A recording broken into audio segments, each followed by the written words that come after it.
नमस्कार मित्रांनो, face wash चेहरा माखून तुमच्या भावाचं वन साइड स्वागत झाले. नमस्कार मित्रांनो, नाव माझं सोहम हंबा हंबा रंबा रंबा डंबा डंबा हंबा हंबा रंबा रंबा कंबा कंबा.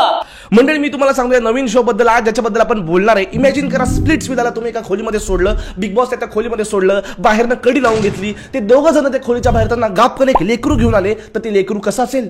म्हणजे स्प्लिट्स विदाचा एक्स क्रोमोझोन, बिग बॉसचा Y chromosome is equal to Y Z chromosome. म्हणजे हा शो चल भावा सिटीत.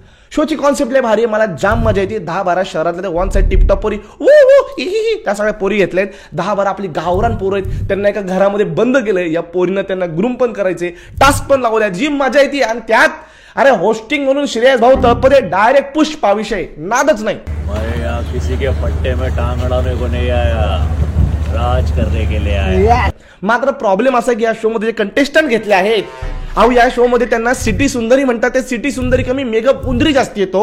आणि या सगळ्यांमध्ये सगळ्यात जो मोठा चेहरा आहे, जो आपल्या सगळ्यांचा ओळखीचा आहे, तो म्हणजे yes you heard it right, अनुश्रीताई माने. तू खरंच साधी भोळी आहेस की नखरेवाली आहेस? मी खूप जास्त नखरेवाली आहे. कोणत्याही पोरीला मी तुम्हाला पुणे पिंपरी पिंपरीच्या कोणत्याही पोरीला घ्या, तू कशी मी नखरेवाली, मला माझं नखरा झेलणार पाहिजे, मला असं पाहिजे तसं पाहिजे. अरे कळकट मळकट का आम्हाला बळकट, हे अर्ध्या आयुष्य असं बोलतात. मेकअप बिकअप गपचूप घरी भांडी घासतात, अर्धा आयुष्य काढतात एकशे गावात. नशिबान थट्टा आज मांडली. मात्र चला ठीक आहे, ताईने आपलं इंट्रोडक्शन वगैरे करून दिलं आणि ताई मध्येच व्हायलंट होऊन गेल्या. खूप एक्स्ट्रीम लेवलचा राग आला ना, तर जे काही असेल ते तोडफोड होते माझ्या.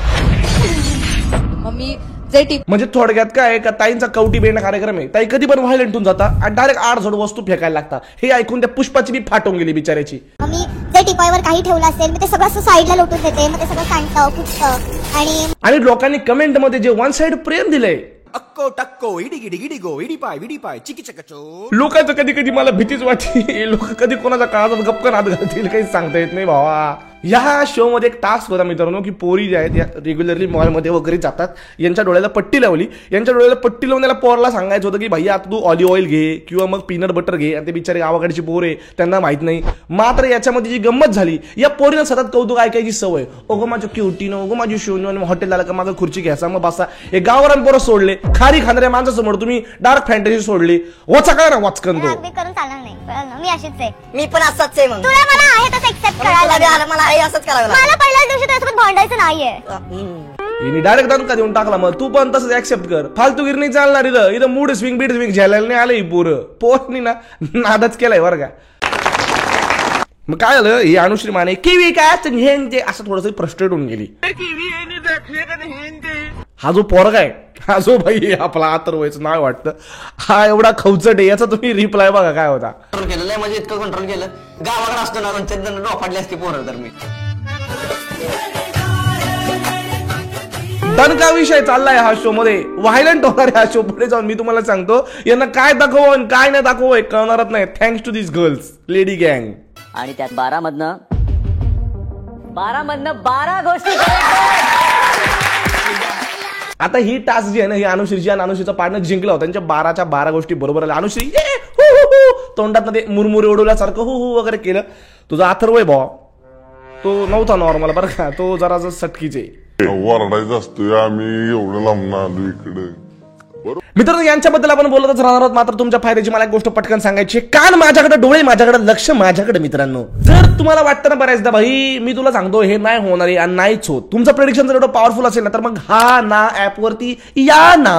हा ना ऍप वरती पण तुमचं तुम्ही प्रेडिक्शन करा आणि वन साइड डोकं वापरून प्रेडिक्शनचा गेम वापरून पैसे कमवा. एकदम इझी कारभार आहे. हा एक स्मार्ट प्लॅटफॉर्म आहे जिथे तुमचा प्रेडिक्शनचा वापर तुम्ही करायचा आहे. हा यानामध्ये उत्तर द्यायचे तुम्हाला बेसिकली, याच्यावरती रिवॉर्ड जिंकायचे. अर्थात वन साइड विषय कारभार आहे. फॉर एक्झाम्पल म्हणजे एसआरके भाऊंचा पुढचा पिक्चर 500 कोटी क्रॉस करेल का, हा याना, असे 2 ऑप्शन आहेत जो तुम्ही सिलेक्ट कराल. आणि जर उत्तर बरोबर आलं, वन साइड कारभार. आणि जेवढे जास्ती तुम्ही कॉन्फिडंट तेवढा जास्ती मोठा ट्रेड, जेवढा जास्ती मोठा ट्रेड तेवढा जास्ती मोठा प्रॉफिट. उदाहरणार्थ हे घ्या, आरसीबी आणि केकेआर मध्ये मॅच आहे. तुम्हाला काय वाटतं दोघांपैकी कोण जिंकणार आहे? हा यानामध्ये याचं उत्तर द्यायचंय. आणि येस 0% कमिशन आहे. जेवढे जिंकाल तेवढे डायरेक्ट तुमचे. त्यामुळे बँकवरनं वन साइड तुम्ही डिपॉझिट विड्रॉल घेऊ शकता, युपीआय कडनं घेऊ शकता, काहीच टेन्शन नाही. आणि हो, डिस्क्रिप्शन मध्ये मी लिंक दिली, त्यावरती क्लिक करा. तुमच्यासाठी खास आपण तिथे 100 रुपयाची सोय करून ठेवली आहे. तर मग आयपीएल असो या बॉलिवूड असो मित्रांनो, हा ना ऍप वरती जा. 100 रुपयाची सोय तुमच्या भावनेत करून ठेवली आहे. रिअल कॅश डिस्क्रिप्शन आणि पिन कमेंट मध्ये लिंक दिली, क्लिक करून डाउनलोड करा हा ना ऍप. भाईचं एकच म्हणणं इनी माझ्या ओरडायला नव्हतं पाहिजे. भाईचा ना मेल इगो बाहेर, मस्क्युलॅनिटी बाहेर आली त्याची. त्याचे अँड्र्यू टेड जागा झालाय, आता तो तटत नाही. शेवटी श्रेयस भाऊंना त्यांचा पुष्पा बाजूला ठेवून त्यांना पण लवगिरी करायला लागली, लवबर्डगिरी करताना समजावं लागलं. आता तुम्ही टीम आहात, आता तुम्ही दोघं मिळून एक युनिट आहात. पण मी एवढं मात्र सांगेन की तुमचं पार्टनर बरोबर तुमचं कॉर्डिनेशन जर चांगलं होत असेल नाही होऊ शकत. त्याच्यात एक ती कोणतरी नमुनी आणली, काय तिचं नाव आरवरनं काहीतरी नाव आहे तिचं, शिव्या बिवा म्यूट करायला लागलं ते.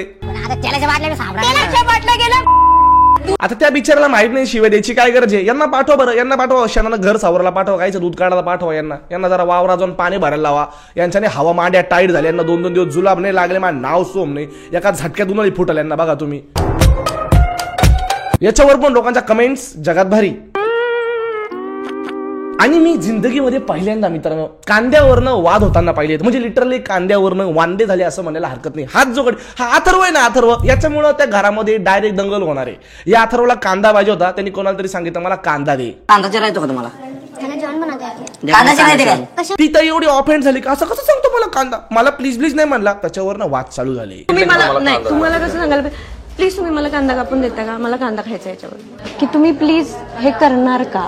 मग भाऊ बोलता डायरेक्ट बोला की प्लीज असलं का असते. बाबा चुकी झाली माझी, तुला कांदा मागितला, तू परत मला काय माग, मी बी तुला देतो. प्लीज अँड प्लीज असलं काय. तो म्हणतो कांद्यासाठी प्लीज म्हणू का, म्हणते मला की प्लीज म्हणायला पाहिजे होतं कांदा द्या मला. अथर्व प्रॉब्लेम असा आहे, मी तुम्हाला सांगतो, सातारकरांचं प्रेमच मुळात अग्रेसिव्ह वाटतं. पुण्यासारखं नाही ते सपट सुपट काहीतरी मेतकुड भात, इथं डायरेक्टच झटका आहे. त्यामुळे ते प्रेम जरी बोललं तरी ते अग्रेसिव्हच वाटतं. त्याची या ताईला सवय नाही, त्या भावानं प्रेमाला जरी सांगितलं तरी ताईला काळात हात घातल्यासारखं अपमान केल्यासारखं वाटलं. आणि भावाचा मग 6 तरी रांगडगडात जागा झाला, तो थंडच घेईना भावा. ही काय बाबा काय सांगते बघ. हा जो बिचारा आहे दीपक याचं नाव आहे, हा बिचारा सावरा करत होता. नाही असं नाही तसं नाही असं नाही. अरे तटतच नाही कोणाला हजार. सॉरी बाबा तुम्हाला मागितलं मी. ही बिचारी पोरगी खरंच चांगली आहे, त्याला प्रेमानं समजवते. अथर्व बाई थंडच घेईना, त्याची सोय घरामध्ये चपटी 90ची मी सांगतो.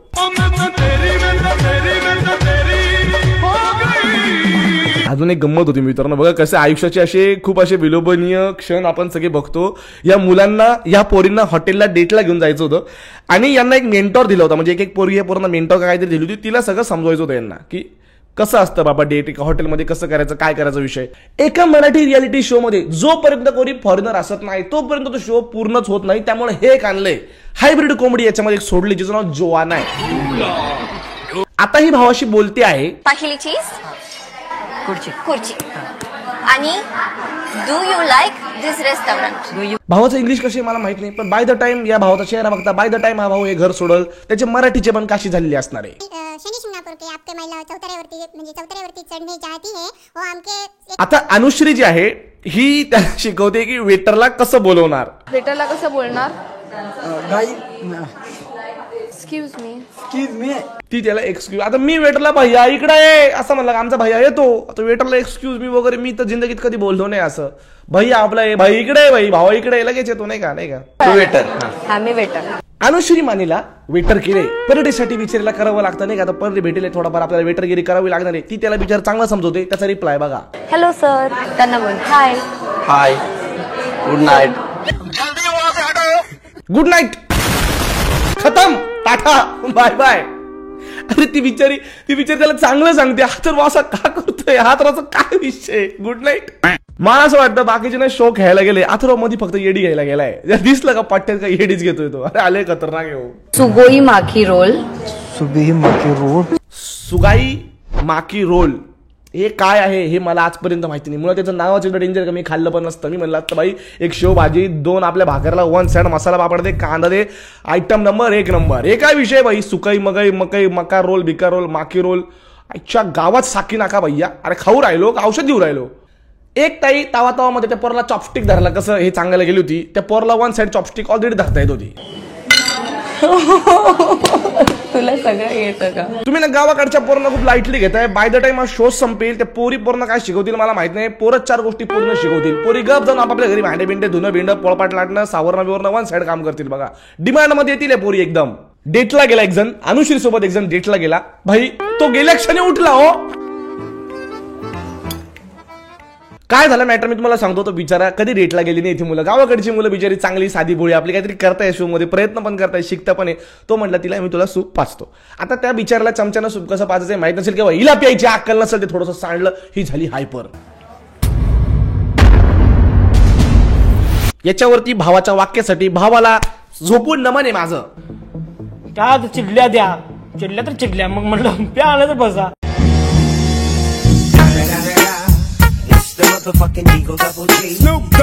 मग भावाला मोमोज चॉपस्टिक मधनं भावामध्ये पण खूप कंटे गपचूप हातानं चमच्यानं पटकन द्यायचं. चॉपस्टिक मधनच ते मोमो खाऊ घालायचे होते. तो त्या चॉपस्टिक्स मधनं मोमो खाऊ घालायला गेला. अर्धा मोमो मोमोत गेला अर्धा मोमो तोंडात गेला अर्धा मोमो खाली पडला. त्याच्यावरनं ताई परत उचकली. याच्यावर पण भावाच्या रिप्लायसाठी भावाला साष्टांग दंड होते. चिडल्यावर मग म्हणलं आता बशा आपणच खाऊया आता मोमोज. पोरा एवढी चिल आहे त्या पोरींची ना मी तुम्हाला सांगतो हा वाटायट होणार आहे. अजून एक आहे ती बिचारी पांढरा ड्रेस घालून जाते. तो बाई तिची वन साइड इंग्लिश बोलतो. यस पर्सनॅलिटी बट तो इंग्लिश बोला असं तिला भस्कन म्हणतो your dress not good. Your dress up is not काय म्हणतात त्याला मराठी सांग. इज चांगला नाही आहे. ब्युटिफुल म्हणजे साडी. कारण ब्युटिफुल इज साडी. अरे भाई एवढी मजा आहे याच्या आईच्या गावात. काय काय पोरं मी तुम्हाला सांगतो ह्या पोरीनं एवढा घाण रिअलिटी चेक बसला. हे शहरामध्ये राहता. शहरामध्ये असं बंबल टिंटर सगळा विषय 4-5 पोरं त्यांना भाव देता इज्जत देता. वन साइड आयुष्य चाललंय. गावाकडची पोरं डायरेक्ट कोलताय वन साइड कोलेशे. पहिले त्यांना बोलवायचे मग थोवाडावर कोलेशे. आता ही काजल सोबत हा पंकज भाऊ गेला. हा म्हणे मला हिच्या बाबा शेतात नाही जेवायला मला हिला डेटात नाही करायचं म्हणे. तू मला तिथे घेऊन जाणार ना काय झालं. तिला बसू बी दिलं नाही. ती बिचारी रडून गेली तिथं. स्माइल करत करत पाठीमागून निघून गेला व काजल ताई बरोबर डेट नाही करायचंय. मला चांगलं नाही वाटलं तर मग सांगत लोक मला हिच्या बरोबर डिनर वगैरे नाही करायचं. हा डायरेक्ट म्हणला मला काजल ताई सोबत डेट नाही करायचंय. याचं कसं झालं याला कलकट मळकट का आम्हाला बळकट पाहिजे. त्याला हे नकोय. त्याला हायब्रिड पेरी पेरी फ्राईज नकोय. त्याला फक्त पाहिजे डायरेक्ट तिखट मसाला. ती विचार त्याला सांगते मी दिलतून पुरी नाही रडात रडात तिच्या मुडमुसात. मी दिलतून बुरी नाही. भावाला काय नाही आवडलं भावाने त्या डिटेल मध्ये सांगितलंय. मला म्हणजे चांगलं नव्हतं वाटत. मी तिच्यासोबत डान्स वगैरे केलो पण ते मनाच्या बाहेरचाच झाला. भावाचा अग्रेसिव्ह पॉइंट हा होता कारण भावाला डायरेक्ट गावरांविषयी आहे. भावाचा जो कोट आहे तो तिने बेडवर नाही ठेवला म्हणून भाऊ जो उचकलाय डायरेक्ट नवरा बायकोचे वाद. जे माझे कपडे वगैरे लुकवू शकतो ते मला तिच्याबरोबर डेट वगैरे करणे आवडतं. फेमिनिझम वाल्यांनो कुठे आहे तुम्ही. कुठं होता त्याचा कपडा बेडवरती का नव्हता. What is this happening in this show. ते बिचारीला इट सर्चवायची सवय. हा तिला वन साइड गावाकडच्या रांगा डेटवले देतोय. ती रडदार नाही तर काय होणार आहे भैया. आणि मग तिचं भस्कन इंग्लिश बाहेर आलं आणि तिने या पोराला शिव्या बी दिल्या जे आपल्याला पटलं नाही. What is this? Is this an insult? I cannot take this. कसं एक गोष्ट समजून घ्या. माझं असं म्हणणे की पोरी शहरातनं गेल्या आहेत पोरं गावाकडचीच आहे ना तर पोरांना एकदम नाही जमणार आहे. पोरीने थोडीशी अंडरस्टँडिंग कॅपॅसिटी दाखवली पाहिजे. मात्र जी अंडरस्टँड करून घेईल ती पोरगी कसली हो. हा अथर्व आहे ना अथर्व हा लय बोलणं स्टंड देतोय बरं का. या अथर्वचा काहीतरी विषय करा. इथं पण मॅटर केला अथर्वने. मी नाही आहे का तुमची मैत्रीण. मला नाही जमत नाही करायचंच नाही. अरे हा फॉर नो रिझन रूड आहे. आता कसं आहे ते पूर्ण उगी उगी शोनो क्या हुआ मेरे बच्चे को मेरे बब्बा ने खाना खाया अशी सांगायची सवय. अथर्वला हॅक तिथं गेलाय रांगडागडी म्हणून. तो काही बोलला का ढस्कन पोरी रडाता. पहिले तो म्हणजे बोलतो नंतर आणि पोरी आधीच रडून घेता असा विषय झालाय. तुम्हाला ट्राय पण नाही करायचं. मला करायचंच नाही टास्क संपला विषय. काय असतं ना पोरी नाही ना थोडा रूडपणा नाही सहन होत. पोरं प्रेमात पण रूट असता. काय ना पोरीनं थोडासा रूडपणा सहन नाही होत. पोरं कसं आपली प्रेमात बी रूढ असता. पोरांचं प्रेम बी असं असतंय ना ए इकडे रे डुचके असं म्हणल्याशिवाय वाटतच नाही की मित्राने हाक मारली. जोपर्यंत 4 शिव्या देऊन मित्र बोलवत नाही तोपर्यंत असं वाटतच नाही की मित्र नॉर्मली बोलतोय. कधी मित्र प्रेमाने बोला ना अरे सोहम बाळा कसा आहे तू मी फिक्स समजेल काहीतरी मॅटर झालाय. त्याला डायरेक्ट मनोरुग्णाच्या हॉस्पिटलला घेऊन जाईल. त्याला डायरेक्ट जमा करून टाकायला मी. पोरांचा हा प्रॉब्लेम आहे. त्यामुळे पोरांना प्रेम म्हणजेच असंच असतंय ना. आता काय करायचं. शर्म करो भगवान से डरो. हा तर लय डेंजर आहे पण ती बिचारी त्या डेटला तिथे बोलते हकलतो बिकलतो डायरेक्ट हट नाही पाहिजे. मला करायचंच नाही टास्क संपला विषय. अथर्व ना अथर्व काहीतरी विषय. अथर्वची जर तुम्ही चपटी 90ची सोय नाही गेली मग वाक्य लिहून ठेवतो मी. अथर्व मध्ये वन साइड राडे घालणार आहे. या शो मध्ये अजून एक त्या जोवानाचा बर्थडे होता. अरे बापरे. आणि मुलींचं लगेच चालू झालं अगो इट्स युअर बर्थडे म्हणजे बर्थडे म्हणजे हॅपी बर्थडे टू यू असं सगळं ते पोरी करतात तिथे क्यूट चाळे पुकी चाळे. It's a birthday today. Happy birthday. Happy birthday. पोरांचा जर बर्थडे असता ना तर वन साठी एखाद्या त्याला गोदडीमध्ये घेतला असता, बाकी नुसते दणके दिले असते. एवढा घाण बर्थडे सेलिब्रेट झाला असता का ते कॅमेऱ्यावर दाखवता पण नसतं, मी तुम्हाला सांगतो. आणि मग तिथे मॅटर पण झाल्या. तिथं हे गेले बिग बॉसचा डुप्लिकेट आवाज ओझा. उसको लेने दे पापा की लेने दे, किसी की भी लेने दे. काय झालंय मॅटर, यांच्यामध्ये काहीतरी मॅटर झाला. ती गायत्री तिसऱ्या माणसाला तो मॅटर समजत होती. बोलताना असं म्हणत होती की इसने बापाची शपथ घेतली, कोणाची शपथ घेतली तरी काय, काजल ताई वन साइड पेटून गेला. राडा विषय. हे जे वाक्य बीप केले ना, मी ते मार दूंगी, तुम्हाला कळलंय. अरे भाई कुठल्या पोरी अशा वाक्याला शिवाय देणार आहे. हे जे नकली आवाज होते नाही, जिथे जाऊ तिथं राडे करते. पहिले बिग बॉस मध्ये गेले तिथे हॅक राडे केले, आता इथं आली, तिसरा चौथा दिवस आहे, गपचूप गप राहायचं. एवढं मोठं घर एसी आहे, खाणं पिणे आईश करायची, पोरांना शिकवायचं, तिकडेही मॅटर करते. मेरे बाप पे जाना मत बोला मैंने मेरे. आणि ह्या सगळ्या मॅटर मध्ये ते गावाकडचं पोरगं मागं उभं आहे, ते बिथरलं ना बिचार. अरे त्याला झोपायच्या गोळ्या द्यायला लागला त्या दिवशी, ते हॉस्पिटल माणसं बोलवायला लागली, त्याला कारण ठुंकर मारायला लागली, तेव्हा कुठेतरी नॉर्मल झालाय तो. या सगळ्या व्हिडिओचा कमेंट पण एकदम वाईल्ड आहेत. या शो मध्ये काही प्लस पॉईंट आहेत आणि काही खरंच चांगल्या गोष्टी ज्या मला मनाच्या कोपऱ्यापासून आवडल्या मित्रांनो. त्यामध्ये म्हणजे सगळ्यात पहिले श्रेयस तळपदे यांचं होस्टिंग येतं. या मुलांच्या स्टोऱ्या खरंच इमोशनल मित्रांनो. जेव्हा मी त्या श्रेयस तळपदेंनी गोष्ट सांगितली का इंटरव्ह्यू मध्ये मी ऐकली, मला खरंच वैयक्तिकरित्या इमोशनल वाटलं. दीपक जो आमचा आहे, जो कडक लक्ष्मी समाजाचा आहे, तो मॉलच्या आतमध्ये कधी त्याला एंट्री मिळाली नाही. त्याला नेहमी बाहेरनच हकललं गेलं. हा जो बिचारा दीपक आहे, त्याचा हॉटेलचा बाहेर अपमान झाला होता. तो आज त्या हॉटेलमध्ये गेला आहे. डेट सारखी गोष्ट त्याला प्लॅन करता आली. अशा खूप स्वीट आणि क्यूट काही गोष्टी आहेत यार. म्हणजे बघून आणि ऐकून मला खरंच इमोशनल वाटलं. दुसरी गोष्ट ना, कुठल्या पण टास्क तुम्ही करताना त्या मुलांच्या चेहऱ्यावरची एक्साइटमेंट आणि कन्फ्युजन बघितलं ना की खरंच चांगलं वाटतं की झी मराठी सारख्या मोठ्या चॅनलने अशा गावाकडच्या मुलांना एक प्लॅटफॉर्म दिला. कारण मला खात्री आहे जर हा शो नसता तर हे जी 10, 15, 14 पोरं आहेत यांना कधीच हे अनुभवता नसता. हा खरं त्या शोचा चांगला पॉईंट आहे. दुसरा चांगला पॉईंट असा आहे मित्रांनो की ह्या ज्या पोरी आहेत याच्या बाहेर आपल्याला असं बऱ्याचदा वाटतं की खूपच मोठं करतात. या रिअल लाईफमध्ये कदाचित चांगल्या पण असू शकतात. त्यामुळे तो एक परसेप्शन आहे ना, तो सुद्धा या शो मधनं कदाचित बदलायची इथे शक्यता आहे. या शो मध्ये पुढे जाऊन काय होतं मी आता सांगू शकत नाही, but I am enjoying it a lot. Zee मराठीवरती या शो मध्ये 9:30 वाजता लागतोय. झी5 वरती पण आहे. Do watch it nonsense. It's a funny show man. भेटत पुढच्या व्हिडिओमध्ये. टिल देन जय हिंद, जय महाराष्ट्र मेरी बातची.